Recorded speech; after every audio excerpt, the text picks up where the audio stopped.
Hello ಸ್ನೇಹಿತರೆ, ಈ ವಿಡಿಯೋಲ್ಲಿ ನಾವು 7ನೆಯ ತರಗತಿ ಪ್ರಥಮ ಭಾಷೆ ಕನ್ನಡ ಪಾಠ 3 ಪದ್ಯ 3 ಭಾಗ್ಯದ ಬಳೆಗಾರ ಪೂರ್ಣ ನೋಟ್ಸ್ ಮತ್ತು ವ್ಯಾಕರಣವನ್ನು ಈ ವಿಡಿಯೋಲ್ಲಿ ನೋಡೋಣ. ಬನ್ನಿ ನೋಡೋಣ. ಪಾಠದ ಪರಿಚಯ ಅಂದರೆ ಮೊದಲನೇದು ಪಾಠದ ಪರಿಚಯವನ್ನು ನೋಡೋಣ. ಆಶಯ ಏನಿದೆ ಅಂದರೆ ಬಳೆಗಾರನು ಊರೂರು ತಿರುಗಿ ಬಳೆಗಳನ್ನು ಮಾರುತ್ತಾನೆ. ಹಳ್ಳಿಯ ಮನೆ ಮತ್ತು ಪರಿಸರದ ಸುಂದರವಾದ ಚಿತ್ರಣ ಈ ಗೀತೆಯಲ್ಲಿದೆ. ತಾಯಿಯ ಮನೆಗೆ ಹೋಗುವ ದಾರಿಯನ್ನು ಹೆಣ್ಣು ಮಕ್ಕಳು ತಿಳಿಸುವ ರೀತಿ ಮತ್ತು ತವರಿನ ಬಗ್ಗೆ ಇರುವ ಅಪಾರ ಪ್ರೀತಿಯನ್ನು ಈ ಹಾಡು ತಿಳಿಸುತ್ತದೆ. ಓಕೆನಾ? ಇದು ಪಾಠದ ಆಶಯ. ಪದಗಳ ಅರ್ಥವನ್ನು ನೋಡೋಣ. ತವರು ಅಂದರೆ ತಾಯಿಯ ಮನೆ, ಬಾಳೆ ಅಂದರೆ ಬಾಳೆಯ ಗಿಡ, ಸೀಬೆ ಅಂದರೆ ಪೇರಳೆ, ಮುತ್ತೈದೆ ಅಂದರೆ ಮದುವೆಯಾದ ಹೆಣ್ಣು, ಕಂಚು ಅಂದರೆ ಒಂದು ಬಗೆಯ ಲೋಹ, ಮಿಂಚಾಡು ಹೊಳೆಯುವುದು, ಗಿಣಿ ಅಂದರೆ ಗಿಳಿ, ಆಲೆ ಅಂದರೆ ಗಾಣ, ಕಬ್ಬಿನ ರಸ ತೆಗೆಯುವ ಯಂತ್ರ, ಅದನ್ನ ಆಲೆ ಅಂತ ಕರಿತೀವಿ, ಸಾರಂಗ ಅಂದರೆ ಮೈಮೇಲೆ ಚುಕ್ಕಿಗಳಿರುವ ಜಿಂಕೆ, ಪಗಡೆ ಅಂದರೆ ಒಂದು ರೀತಿಯ ಆಟ, ನಟ್ಟ ನಡುವೆ ಅಂದರೆ ಮಧ್ಯೆ, ಹಟ್ಟಿ ಅಂದರೆ ಮನೆ, ಹಡೆದವ್ವ ಅಂದರೆ ಹೆತ್ತ ತಾಯಿ, ಕೊಂಡೋಗು ಅಂದರೆ ತೆಗೆದುಕೊಂಡು ಹೋಗು. ಇವೆಲ್ಲ ಪದಗಳ ಅರ್ಥ ಆಗಿರುತ್ತೆ. ನೆಕ್ಸ್ಟ್ ಅಭ್ಯಾಸ ಪ್ರಶ್ನೋತ್ತರ, ಒಂದು ವಾಕ್ಯದಲ್ಲಿ ಉತ್ತರಿಸಿ ಅನ್ನು ನೋಡೋಣ. ಬಳೆಗಾರ ಎಲ್ಲಿಗೆ ಹೋಗಿ ಬರಬೇಕೆಂದು ಹೆಣ್ಣು ಕೇಳಿದಳು. ಬಳೆಗಾರ ತನ್ನ ತವರಿಗೆ ಹೋಗಿ ಬರಬೇಕೆಂದು ಹೆಣ್ಣು ಕೇಳಿದಳು. ತವರಿಗೆ. ತಾಯಿಯ ಮನೆ ಯಾವ ರೀತಿ ಇದೆ? ತಾಯಿಯ ಮನೆ ಹಂಚಿನ ಮಾಡು ಮತ್ತು ಕಂಚಿಯ ಕದವನ್ನು ಹೊಂದಿದೆ. ನೆಕ್ಸ್ಟ್ ಥರ್ಡ್ ಒನ್, ಚಪ್ಪರದ ನಡುವೆ ತಾಯಿ ಯಾವ ಆಟ ಆಡುತ್ತಾಳೆ? ಚಪ್ಪರದ ನಡುವೆ ತಾಯಿ ಪಗಡೆ ಆಟ ಆಡುತ್ತಾಳೆ. ಹಡೆದವ್ವನಿಗೆ ಯಾವ ಬಣ್ಣದ ಬಳೆ ಎಂದರೆ ಆಸೆ? ಹಡೆದವ್ವನಿಗೆ ಅಚ್ಚ ಕೆಂಪಿನ ಹಾಗೂ ಹಸಿರು ಗೀರಿಯ ಬಳೆ ಎಂದರೆ ತುಂಬಾ ಆಸೆ. 2-3 ವಾಕ್ಯದಲ್ಲಿ ಉತ್ತರಿಸಿ. ತವರು ಮನೆಗೆ ಹೋಗಲು ಗುರುತುಗಳೇನು?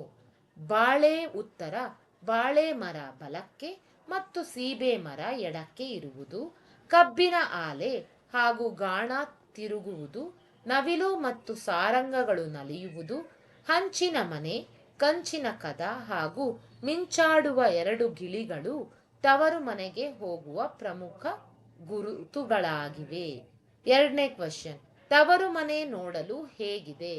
ತವರು ಮನೆಯು ಹಂಚಿನ ಮಾಡು ಹಾಗೂ ಕಂಚಿನ ಬಾಗಿಲನ್ನು ಹೊಂದಿದೆ. ಸುತ್ತಲೂ ಬಾಳೆ ಸೀಬೆ ಮರಗಳು, ಕಬ್ಬಿನ ಆಲೆ, ಗಾಣ, ನವಿಲು, ಸಾರಂಗ ಹಾಗೂ ಮಿಂಚಾಡುವ ಗಿಳಿಗಳಿಂದ ಕೂಡಿದ ಸುಂದರವಾದ ಗ್ರಾಮೀಣ ಪರಿಸರದಿಂದ ಕೂಡಿದೆ. ಎರಡಕ್ಕೂ ಆಲ್ಮೋಸ್ಟ್ ಒಂದೇ ಆನ್ಸರ್ ಇರುತ್ತೆ. ನೆಕ್ಸ್ಟ್, ಪದ್ಯದ ಅರ್ಥ ಕೊಡುವ ಸಾಲುಗಳನ್ನು ಗುರುತಿಸಿ. ನಿನ್ನ ತವರೂರು ನನಗೇನು ಗೊತ್ತು? ಅದನ್ನ ಹೇಗೆ ಸಾಲಲ್ಲಿದೆ? ನಿನ್ನ ತವರೂರ ನಾನೇನು ಬಲ್ಲೆನು. ಅಲ್ಲಿದೆ ನನ್ನ ತವರು, ಅಲ್ಲಿಹುದು ನನ್ನ ತವರೂರು. ಥರ್ಡ್ ಒನ್, ನನ್ನ ತವರು ಮನೆಯ ಮಾಡು ಹಂಚಿನದು, ನನ್ನ ತವರು ಮನೆಯು ಬಾಗಿಲು ಕಂಚಿನದು. ಸಾಲು, ಹಂಚಿನ ಮನೆ ಕಾಣು, ಕಂಚಿನ ಕದ ಕಾಣು. ಫೋರ್ತ್ ಒನ್, ಎಲೆ ಬಾಳೆಗಾರನೇ, ನವಿಲು ಸಾರಂಗ ಅಲ್ಲಿ ಕುಣಿಯುತ್ತವೆ.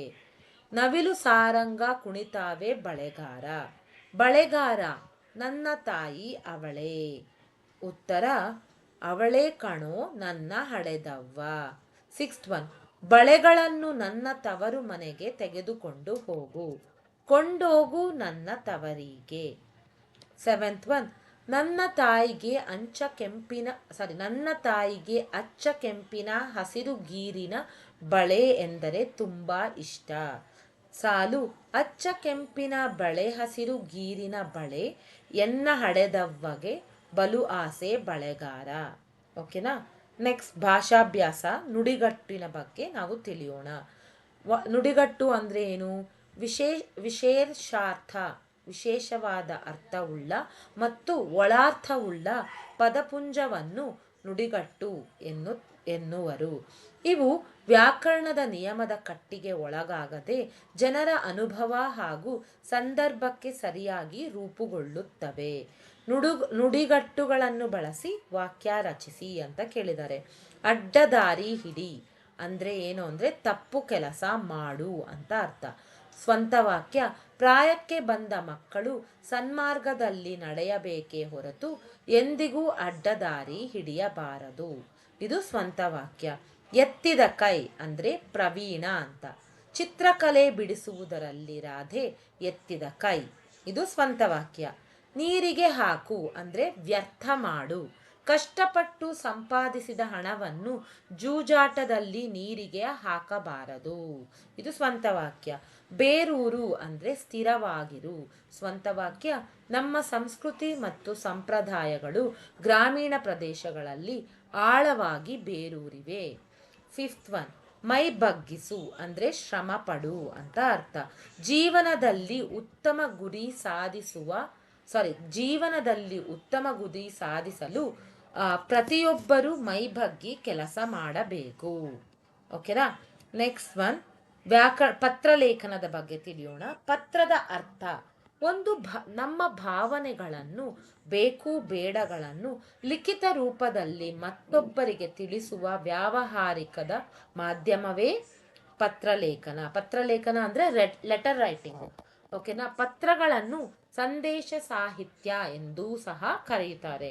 ಓಕೆನಾ. ಉತ್ತಮ ಪತ್ರಗಳ ಲಕ್ಷಣಗಳೇನು ಅಂತ ನೋಡೋಣ. ಪತ್ರಗಳು ಲಿಖಿತ ರೂಪದಲ್ಲಿರುತ್ತದೆ ಅಂದರೆ ಬರವಣಿಗೆಯ ರೂಪದಲ್ಲಿರುತ್ತದೆ. ಪತ್ರದ ಭಾಷೆ ಸರಳವಾಗಿ, ಸ್ಪಷ್ಟವಾಗಿ ಮತ್ತು ನೇರವಾಗಿರುತ್ತದೆ. ಬರವಣಿಗೆ ಅಂದವಾಗಿ, ಕಾಗುಣಿತ ದೋಷಗಳಿಂದ ಮುಕ್ತವಾಗಿರಬೇಕು. ಬರವಣಿಗೆ ಅಂದವಾಗಿಯೂ ಕಾಗುಣಿತವನ್ನು ತಪ್ಪು ಮಾಡದೆ ಇರಬೇಕು. ಪತ್ರದ ವಿಷಯ ಮತ್ತು ಶೈಲಿ ಅರ್ಥಪೂರ್ಣವಾಗಿರಬೇಕು, ಸಂಕ್ಷಿಪ್ತವಾಗಿರಬೇಕು ಮತ್ತು ಕ್ರಮಬದ್ಧವಾಗಿರಬೇಕು. ಸೂಕ್ತವಾದ ಆರಂಭ ಅಂದರೆ ಪ್ರಾಪರ್ ಸ್ಟಾರ್ಟಿಂಗ್ ಮತ್ತು ಪ್ರಾಪರ್ ಎಂಡಿಂಗ್, ಮುಕ್ತಾಯ ಸಂಬೋಧನೆಗಳು ಇರಬೇಕು. ಫಿಫ್ತ್ ಒನ್, ಪತ್ರದಲ್ಲಿ ಕಳುಹಿಸುವವರ ಹಾಗೂ ಸ್ವೀಕರಿಸುವವರ ಪೂರ್ಣ ವಿಳಾಸ, ದಿನಾಂಕ ಮತ್ತು ಸಹಿ ಕಡ್ಡಾಯವಾಗಿರಬೇಕು. ಯಾರಿಗೆ ಕಳಿಸ್ತೀವಿ, ಯಾರಿಂದ ಕಳಿಸ್ತೀವಿ, ಮತ್ತು ಅವರ ಅಡ್ರೆಸ್, ದಿನಾಂಕ, ಡೇಟ್ ಮತ್ತು ಅವರ ಸಿಗ್ನೇಚರ್ ಖಂಡಿತವಾಗಿ ಇರಬೇಕು. ಇದು ಉತ್ತಮ ಪತ್ರದ ಲಕ್ಷಣವಾಗಿದೆ. ಪತ್ರದ ವಿಧಗಳನ್ನು ನೋಡೋಣ. ಪತ್ರಗಳಲ್ಲಿ 2 ವಿಧ. ಖಾಸಗಿ ಪತ್ರ ಅಂದರೆ ವೈಯಕ್ತಿಕ ಪತ್ರಗಳು. ಇದು ಯಾರಿಗೆ ಬರಿತೀವಿ ಅಂದರೆ ತಂದೆ ತಾಯಿಗೆ, ರಿಲೇಟಿವ್ಸ್, ಬಂಧುಗೆ, ಮಿತ್ರರು, ಫ್ರೆಂಡ್ಸ್ಗಳಿಗೆ ಅವರು ಹೇಗಿದ್ದಾರೆ, ಯೋಗಕ್ಷೇಮ, ನೋವು ನಲಿವುಗಳನ್ನು ಹಂಚಿಕೊಳ್ಳಲು ಈ ಖಾಸಗಿ ಪತ್ರವನ್ನು ನಾವು ಬರಿತೀವಿ. ವ್ಯಾವಹಾರಿಕ ಪತ್ರ ಅಂದರೆ ಮನವಿ ಪತ್ರ. ಅದು ಯಾವಾಗ ಬರಿತೀವಿ? ಶಾಲೆಗೆ, ಆಸ್ಪತ್ರೆಗೆ, ಬ್ಯಾಂಕಿಗೆ, ಸರ್ಕಾರಿ ಕಚೇರಿಗಳಿಗೆ, ಸಾರ್ವಜನಿಕ ಸಂಸ್ಥೆಗಳಿಗೆ ನಾವು ಬರೆಯುವಾಗ ಈ ಪತ್ರವನ್ನು, ವ್ಯಾವಹಾರಿಕ ಪತ್ರವನ್ನು ನಾವು ಬರಿತೀವಿ. ಈಗ ನಾವು ಒಂದು ಪತ್ರಲೇಖನವನ್ನು ನೋಡೋಣ. ವ್ಯಾವಹಾರಿಕ ಪತ್ರಲೇಖನವನ್ನು ನೋಡೋಣ. ರಜಾಪತ್ರ, ನಾವು ಶಾಲೆಗೆ ರಜೆಯನ್ನು ಕೇಳ್ತೀವಲ್ಲ ಅದರ ರಜಾಪತ್ರ. ದಿನಾಂಕ, ಡೇಟ್ ಬರೆದಿದ್ದೀವಿ 20/7/2024. ಯಾವ ಡೇಟಲ್ಲಿ ಬರೀತೀರೋ ಆ ಡೇಟ್ ಬರ್ಕೊಳ್ಳಿ. ಇವರಿಂದ ಅಂದರೆ ನಿಮ್ಮ ಹೆಸರು ಬರೀಬೇಕು. ಇಲ್ಲಿ ನಾನು ಚಿನ್ಮಯ GM ಅಂತ ಬರ್ತಿದ್ದೀವಿ. 7ನೇ ತರಗತಿಯ A ವಿಭಾಗ, ಜವಾಹರ ನವೋದಯ ಶಾಲೆ, ಧಾರವಾಡ. ಓಕೆನಾ. ಇದು ಇವರಿಂದ, ಯಾರಿಂದ ಅಂತ. ನೆಕ್ಸ್ಟು ಇವರಿಗೆ, ಯಾರಿಗೆ ಬರೀತಾ ಇದ್ದಾರೆ? ತರಗತಿ ಅಧ್ಯಾಪಕರಿಗೆ ಅಂದರೆ ಕ್ಲಾಸ್ ಟೀಚರಿಗೆ, ಜವಾಹರ ನವೋದಯ ಶಾಲೆ, ಧಾರವಾಡ.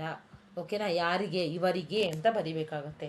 ಮಾನ್ಯರೇ, ಡಿಯರ್ ಟೀಚರ್ ಅಂತ ಹೇಳ್ತೀವಲ್ಲ ಇಂಗ್ಲೀಷಲ್ಲಿ, ಅದು. ವಿಷಯ ಅಂದರೆ ಸಬ್ಜೆಕ್ಟ್ ಏನಿದೆ ಅಂದರೆ 2 ದಿನ ರಜೆ ನೀಡುವಂತೆ ಕೋರಿ. Okay. Requesting for 2 days holidays. ಇದು ವಿವರಣೆಯನ್ನು ಬರೀಬೇಕು. ಮೇಲಿನ ವಿಷಯಕ್ಕೆ ಸಂಬಂಧಿಸಿದಂತೆ ನನ್ನ ಅಕ್ಕನ ಮದುವೆಯು ದಿನಾಂಕ 22/7/2024 ಹಾಗೂ 23/7/2024 ಬೆಳಗಾವಿಯಲ್ಲಿ ನೆರವೇರುತ್ತಿದೆ. ಈ ಸಂದರ್ಭದಲ್ಲಿ ನಾನು ಅಗತ್ಯವಾಗಿ ಪಾಲ್ಗೊಳ್ಳಬೇಕಾಗಿದೆ.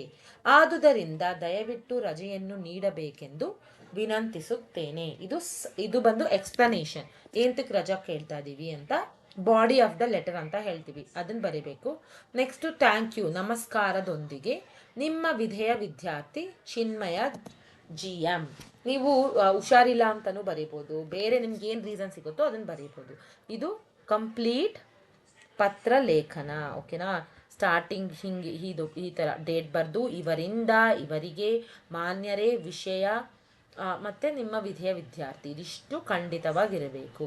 ಓಕೆನಾ? ಈ ವಿಡಿಯೋ ನಿಮಗೆ ಇಷ್ಟ ಆಗಿದೆ ಅಂದರೆ ನಮ್ಮ ಚಾನಲ್ನ ಲೈಕ್ ಮಾಡಿ, ಶೇರ್ ಮಾಡಿ, ಸಬ್ಸ್ಕ್ರೈಬ್ ಮಾಡಿ. ಯಾವುದೇ ಲೆಸನ್ದು ನೋಟ್ಸ್ ಬೇಕಾಗಿದ್ರೂ ಕಮೆಂಟ್ ಮಾಡಿ. ಧನ್ಯವಾದಗಳು.